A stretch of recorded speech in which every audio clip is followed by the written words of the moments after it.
ईव्हीएमच्या समर्थनार्थ गोपीचंद पडळकर आणि सदाभाऊ खोत हे विधिमंडळाच्या पायऱ्यांवरती आंदोलन करतायत। विरोधकांनी ईव्हीएमचा विरोध करत काल अधिवेशनावर देखील बहिष्कार घातलेला होता। तर आज याच ईव्हीएम विरोधात शरद पवार यांनी देखील वक्तव्य केलेलं आहे।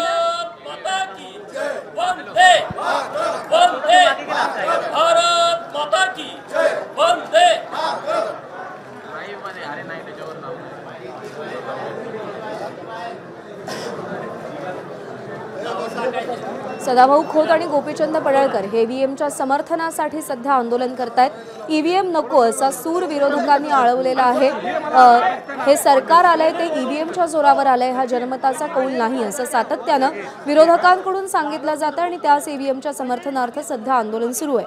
अभिषेक मुठाळ आपल्याला अधिक अपडेट देईल। अभिषेक, प्रज्ञा, एकीकडे आपल्याला ईव्हीएमच्या विरोधात मोठ्या प्रमाणात विरोधकांकडनं रान उठवल्याचं पाहायला मिळतं, तर दुसरीकडे सत्ताधारी पक्षातील जे काही आमदार आहेत त्यांच्याकडनं समर्थनार्थ हे आंदोलन आपल्याला होताना पाहायला मिळत आहे। सदाभाऊ खोत आणि गोपीचंद पडळकर हे दोन आमदार आहेत जे इथं आपल्याला आंदोलन करताना पाहायला मिळत आहेत। एकूणच कुठेतरी नवं तंत्रज्ञान आहे आणि त्याला कुठेतरी महाविकास आघाडी विरोध करत आहे आणि त्यामुळे त्यांचा निषेध असो अशा प्रकारचे घोषणा या दोन्ही आमदारांकडनं देण्यात येत आहेत। एकूण मागील काही दिवसात ईव्हीएम विरोधात मोठ्या प्रमाणात विरोध आपल्याला होताना पाहायला मिळत होता, मात्र अशा वेळी ह्या दोन आमदारांकडनं समर्थनार्थ हे आंदोलन आपल्याला होताना दिसतंय। अभिषेक, धन्यवाद दिलेल्या माहितीसाठी। ईव्हीएमच्या समर्थनासाठी गोपीचंद पडळकर आणि सदाभाऊ खोत यांनी विधिमंडळाच्या पायऱ्यांवरती ठिय्या आंदोलन सुरू केलंय। विरोधक सातत्यानं ईव्हीएम विरोधी भूमिका घेत असताना आपल्याला पाहायला मिळत आहेत। याच ईव्हीएमला मार्कडवाडीतल्या ग्रामस्थांनी देखील विरोध केला, बॅलेट पेपरवर मतदान घेण्याची मागणी केली। आज त्या मार्कडवाडीमध्ये शरद पवारांनी देखील ईव्हीएम विरोधी वक्तव्य केले।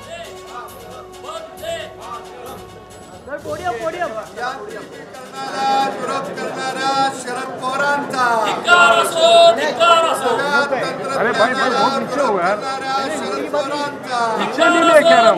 पाशा पटेल देखील या आंदोलनामध्ये सहभागी झाल्याचं आपल्याला पाहायला मिळत आहे।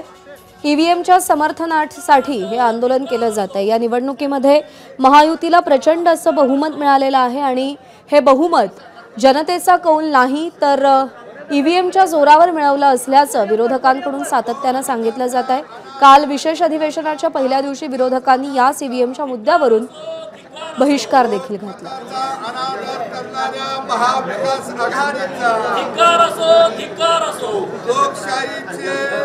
लोकशाही पायदळी तुडवणाऱ्या महाविकास आघाडीचा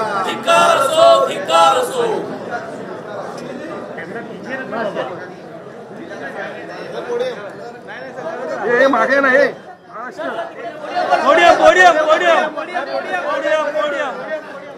तर याआधी सुद्धा गोपीचंद पडळकर यांनी ईव्हीएमला समर्थनाची भूमिका घेतलेली होती आणि त्या विरोधात त्या संदर्भात त्यांनी आवाज देखील उठवलेला होता।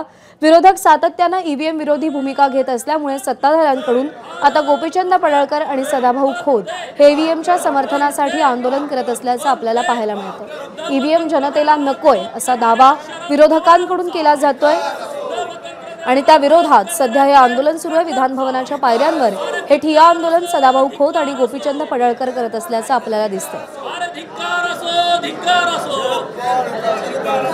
लोकशाहीचा मुर्दा पाडणाऱ्या महाविकास आघाडीचा, लोकमताचा अनादर करणाऱ्या महाविकास आघाडीचा, लोकमताचा अनादर करणाऱ्या महाविकास आघाडीचा, लोकशाहीचा मुर्दा पाडणाऱ्या महाविकास आघाडीचा,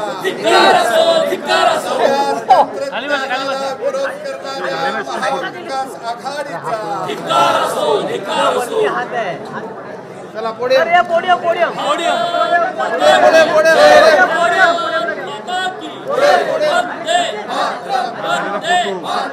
सत्ताधारी आमदार या आंदोलनामध्ये सहभागी झाल्याचं आपल्याला दिसतंय। ईव्हीएमच्या समर्थनासाठी हे ठिय्या आंदोलन सुरू करण्यात आलेलं आहे। म्हणजे ओ ठुमरे कॅमेरा खाली घ्या ना, मोबाईल खाली घ्या. मतदारांचा अपमान करणाऱ्या लोकशाही आघाडीचा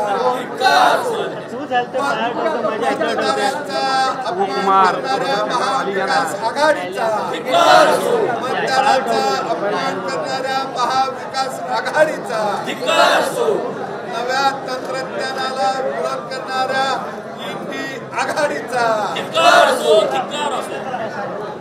चला सर पोडियम, सर पोडियम.